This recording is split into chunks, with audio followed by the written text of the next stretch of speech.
Hello student, आज हम आपके लिए लेकर आए हैं बीए प्रथम वर्ष के सेकंड सेमेस्टर विषय समाजशास्त्र का। यह भाग 3 है। भाग 2 हम करवा चुके हैं, जिसमें पूरे 205 क्वेश्चन हैं। तो वह प्ले लिस्ट में पड़े हुए हैं, आप देख सकते हैं। स्टूडेंट, ये बहुत ही महत्वपूर्ण क्वेश्चन है। इन्हीं क्वेश्चनों में से आपके पेपर में क्वेश्चन आएंगे, यह हम आपको गारंटी देते हैं। तो चलिए करते हैं शुरू। Question number 206। किस विद्वान ने भारतीय समाज पर अपने अध्ययनों में भारत विद्याशास्त्रीय एवं क्षेत्रीय परिप्रेक्ष्य में समन्वय करने का प्रयास किया? इरावती कर्वे ने किया। Question number 207। दी इंडियन विलेज नामक पुस्तक के लेखक कौन हैं? S.C. दुबे हैं। Question number 208। Social sciences in a changing society नामक पुस्तक के लेखक कौन हैं? S.C. दुबे हैं। Question number 209। होमो हायरार्किक्स नामक पुस्तक के लेखक कौन हैं? लुइस ड्यूमा हैं। Question number 210। एशियाटिक सोसाइटी की स्थापना कब की गई? सन 1787 ईस्वी में की गई। Question number 211। जाति वर्ग और व्यवसाय के लेखक कौन हैं? G.S. घुरिये हैं। जी से जाति वर्ग और जी से G.S. घुरिये। इस ट्रिक से आप इसको याद रख सकते हैं। Question number 212। आज घुरिये ही एकमात्र समाजशास्त्री हैं, अन्य भारत में समाजशास्त्री, यह कथन किसका है? यह कथन D.P. मुखर्जी का है। Question number 213। प्रकारवाद के समर्थकों में कौन नहीं है? घुरिये नहीं है, बाकी ये तीनों हैं। डेविस, मूर, पार्सन्स। Question number 214। सामाजिक संरचना परस्पर क्रिया करती है, सामाजिक शक्तियों का जाल है, जिससे अवलोकन और चिंतन की विभिन्न प्रणालियों का जन्म होता है। यह कथन किसका है? यह कथन कार्ल मैनहीम का है। Question number 215। Social theory and social structure पुस्तक के लेखक कौन हैं? रॉबर्ट मर्टन हैं। Question number 216। The rules of sociological method पुस्तक के लेखक कौन हैं? दुर्खीम हैं। Question number 217। समाजशास्त्रीय परंपरा और आधुनिकता है विचार। Question number 218। समाजशास्त्रीय परंपरा और आधुनिकता किसका सम्मिलित रूप है? मूल्यों और संस्थाओं का सम्मिलित रूप है। Question number 219। सामाजिक विरासत के तत्व होते हैं व्यक्तित्व की संरचना। Question number 220। परंपरा का अर्थ किस काल में विकसित हुआ है? आधुनिक काल में विकसित हुआ है। Question number 221। समाजशास्त्रीय परंपरा के विद्वान निम्नलिखित में से कौन हैं? एमाइल दुर्खीम, मैक्स वेबर और कार्ल मार्क्स, ये सभी हैं। इसमें द ऑप्शन सही है। Question number 222। एमाइल दुर्खीम किस देश का समाजशास्त्री था? यह फ्रांस का था। Question number 223। एमाल दुर्खीम का सामाजिक तथ्य किस विषय पर आधारित है? धर्म पर, आत्महत्या पर, श्रम विभाजन पर, ये सभी। इसमें द ऑप्शन सही है। Question number 224। समाजशास्त्र को समाज का अध्ययन करने वाला विज्ञान किसने कहा है? यह दुर्खीम ने कहा है। Question number 225। दुर्खीम ने समाज में घटित होने वाली घटनाओं का कारण किसे बताया है? समाज को बताया है। समाज में घटित होंगी तो वो समाज को तो बताएंगे। आप ऐसे इसको याद रख सकते हैं। Question number 226। दुर्खीम ने किसे प्रधानता देने की बात कही है? समाज को। दुर्खीम ने समाज पर ज़्यादा बल दिया है, तो इसीलिए वो समाज पर को तो प्रधान मानेंगे।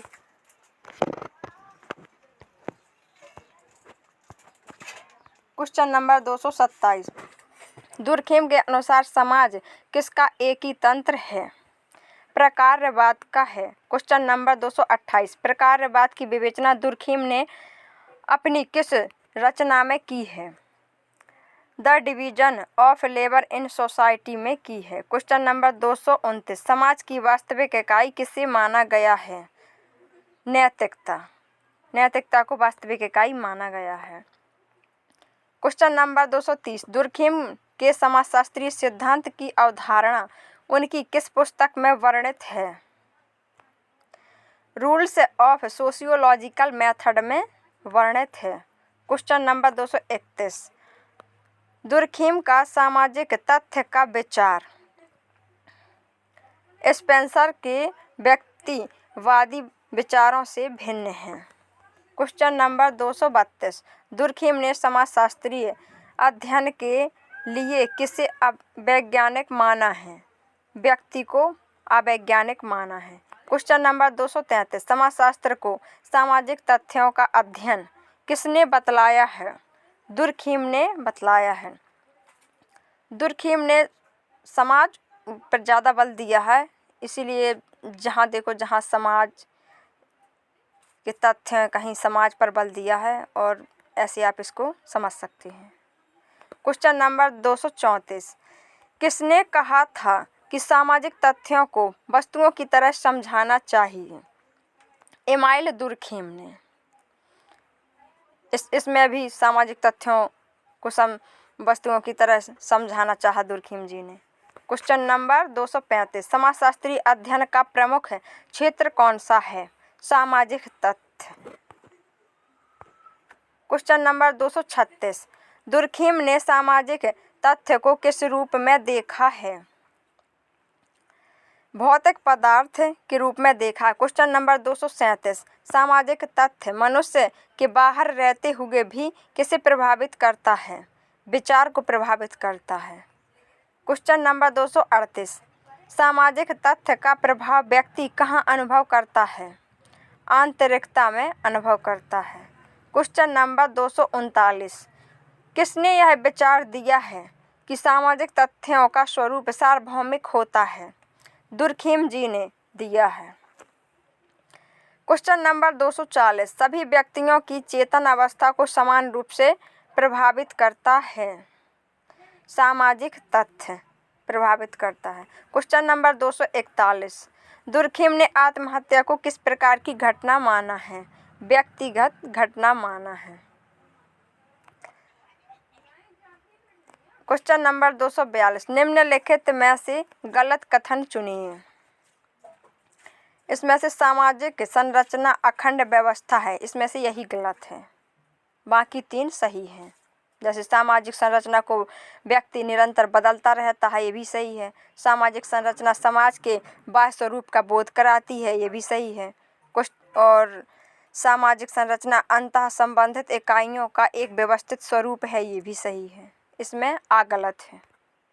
क्वेश्चन नंबर 243, संरचनावाद का उदय माना जाता है फ्रांस से। क्वेश्चन नंबर 244, समाज के बाहरी ढांचे को सामान्यतः किस नाम से पुकारा जाता है? सामाजिक संरचना के नाम से पुकारा जाता है। इसमें भी समाज है क्वेश्चन में, और आंसर में भी सामाजिक संरचना है। आप ऐसे इसको याद रख लेना।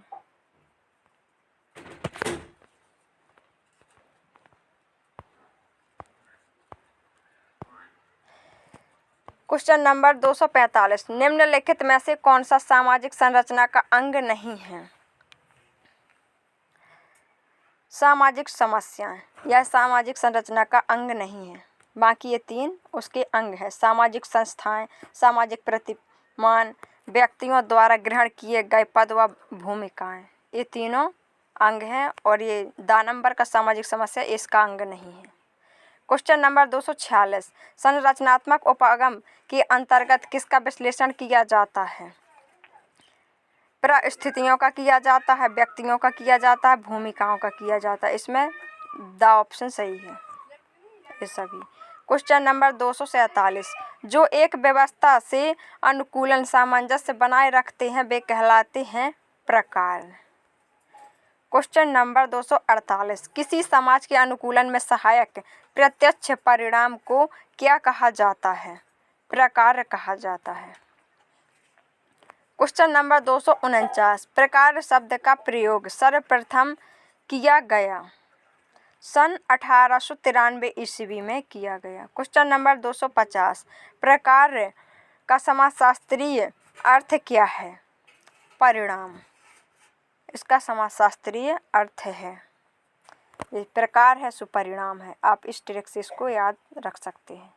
क्वेश्चन नंबर 251, निम्नलिखित में से किस समाजशास्त्री का संबंध समाज में प्रकार की अवधारणा से है? ऑगस्ट कॉम्टे का है, हर्बर्ट स्पेंसर का है, दुर्खीम का है। ये सभी, इसमें द ऑप्शन सही है। क्वेश्चन नंबर 252, निम्न में से किसने प्रकारवाद को व्यक्तिवादी प्रकार कहा है? मेलिनोवस्की ने कहा है। क्वेश्चन नंबर 253, नव प्रकारवाद की अवधारणा का संबंध निम्न में से किस समाजशास्त्री से था? कोहेन से था। क्वेश्चन नंबर 254, प्रकार का संबंध है सामाजिक संरचना निर्माण करने वाली इकाइयों से है।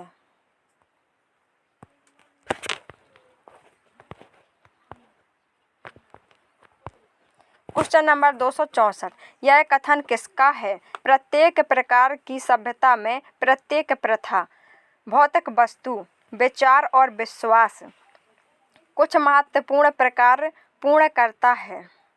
यह मेलिनोवस्की का है। क्वेश्चन नंबर 265, निम्नांकित में से कौन सा मेलिनोवस्की के सोपानिक क्रम में व्यवस्था के 3 स्तरों के साथ संबंधित नहीं है? प्रतीकात्मक व्यवस्था। क्वेश्चन नंबर 266, मेलिनोवस्की की प्रतीकात्मक व्यवस्था में कौन सी अपेक्षा प्रयुक्त नहीं होती? दैनिक जीवन एवं गतिविधियों में सामुदायिक सामंजस्य। क्वेश्चन नंबर 267, सामाजिक व्यवस्था को समझने के लिए एजीआईएल मॉडल का विकास इनमें से किसने किया? मेलिनोवस्की ने किया। इसमें मॉडल है और राइटर का नाम भी मेलिनोवस्की है, एम से चालू है, तो आप इस ट्रिक से याद रख सकते हैं इसको। क्वेश्चन नंबर 268, सांस्कृतिक तत्वों के प्रकारों पर किस विद्वान ने विशेष बल दिया है? बी मेलिनोवस्की ने दिया है। क्वेश्चन नंबर 269, किसने प्रकारवाद को निरपेक्ष प्रकारवाद कहा है? मेलिनोवस्की ने कहा है। क्वेश्चन नंबर 270, मेलिनोवस्की के अनुसार सांस्कृतिक एकीकरण का आधारभूत कारण क्या है? संस्कृति की प्रत्येक इकाई द्वारा किया जाने वाला प्रकार। क्वेश्चन नंबर 271, मेलिनोवस्की ने प्रकारवाद का सहारा निम्नलिखित में से किस व्यवस्था को समझाने के लिए किया? सांस्कृतिक व्यवस्था को समझाने के लिए किया। क्वेश्चन नंबर 272, मानव की 7 आधारभूत आवश्यकताओं शरीर, पोषण, प्रजनन, शारीरिक आराम, सुरक्षा, गति, बुद्धि तथा स्वास्थ्य का उल्लेख किस विद्वान ने किया? मेलिनोवस्की ने किया। मानव की 7 आधारभूत आवश्यकताओं, तो मेलिनोवस्की। आप इसी ट्रिक से इसको याद रख सकते हैं। क्वेश्चन नंबर 273, आवश्यकता सिद्धांत निम्न में से किसकी देन है? मेलिनोवस्की की देन है। क्वेश्चन नंबर 274, निम्नलिखित में से किसने समाजशास्त्र के लिए समाज का प्राकृतिक विज्ञान का विचार प्रतिपादित किया? रेडक्लिफ ब्राउन ने किया। क्वेश्चन नंबर 275, रेडक्लिफ ब्राउन ने यूफोरिया जैसे निर्मित शब्द को चित्रित किया है एक सामाजिक कल्याण के रूप में। क्वेश्चन नंबर 276, मूर्त सामाजिक संरचना तथा संरचनात्मक रूप के बीच अंतर किसने किया? रेडक्लिफ ब्राउन ने किया। क्वेश्चन नंबर 277, किसका कथन है कि सामाजिक मानव विज्ञान तुलनात्मक विज्ञान है? रेडक्लिफ ब्राउन का कथन है। क्वेश्चन नंबर 278, सामाजिक संरचना स्थानीय विशेषताओं से प्रभावित होती है, यह किस विद्वान का मानना है? यह रेडक्लिफ ब्राउन का मानना है। क्वेश्चन नंबर 279, रेडक्लिफ ब्राउन ने किसकी निरंतरता के माध्यम से संरचना की निरंतरता के बने रहने की बात की है? प्रकार। क्वेश्चन नंबर 280, रैडक्लिफ ब्राउन की पुस्तक ऑन जोकिंग रिलेशनशिप कब प्रकाशित हुई? वर्ष 1940 ईस्वी में प्रकाशित हुई। स्टूडेंट, ये हो गए हमारे पूरे 280 क्वेश्चन। इसके बाद के क्वेश्चन हम आपको अगले भाग में देंगे। अगर हमारा वीडियो आपको अच्छा लगे तो वीडियो को लाइक और चैनल को सब्सक्राइब जरूर करिए। Thank you.